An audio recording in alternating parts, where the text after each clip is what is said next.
हज़रत नसीबा रज़ी अल्लाह अन्हा, उनके शौहर और 2 बेटे बैत उक़बा में जो बेसत के 13वें साल हुई, उसमें अंसार के 70 मर्द और 2 औरतें शामिल थीं। इन औरतों में से एक का नाम नसीबा था। ये थी तो औरत, लेकिन अक्सर व बेशतर मर्दों से ज़्यादा बहादुर और दलेर थी। ग़ज़वा उहद के मौका पर उनके शौहर ज़ैद बिन आसिम रज़ी अल्लाह ताला अन्हु और 2 साहिबजादे हबीब और अब्दुल्ला निकले। वो ख़ुद भी हमसफ़र थीं ताकि मुजाहिदीन को पानी पिलाने और देखभाल की खिदमत अंजाम दे सकें।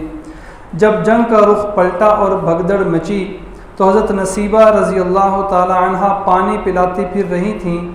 अचानक उन्होंने गैर मुतवक्के सूरत हाल देखी तो हमीयत ईमानी जोश में आ गई, तलवार संभाल ली और आ हज़रत सल्लल्लाहु अलैहि वसल्लम से मुदाफ़अत के लिए सीना सफ़र हो गईं। अक़लमंद ख़ातून थीं। मौका मुनासिब जानकर आ हज़रत सल्लल्लाहु अलैहि वसल्लम से गुजारिश की, हुज़ूर अल्लाह ताला से दुआ फरमाइए कि हमें जन्नत में आपकी रफ़ाक़त नसीब हो। आपने दुआ फरमाई। नेक बख्त खातून ने दुआ के अल्फाज सुनकर हर चह बादाबाद, अब मुझे किसी चीज़ की परवाह नहीं, खा कितनी बड़ी मुसीबत पेश आ जाए। उसके बाद वो दाएं बाएं देखे बग़ैर हुजूर से दिफा का फरीज़ा अंजाम देती रहें। ये बड़ा कठिन वक़्त था।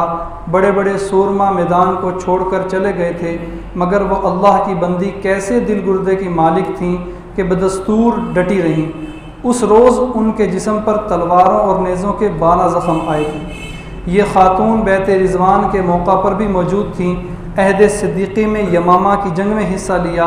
बहरहाल जुर्रतमंदी के साथ उनकी मौका शनासी लायक़ सत्तहसीन है कि जन्नत में आ हज़ूर सल्लल्लाहु अलैहि वसल्लम के पड़ोस में जगह अलाट करा ली, ना सिर्फ़ अपने लिए बल्कि अपने मियाँ और बेटों के लिए भी।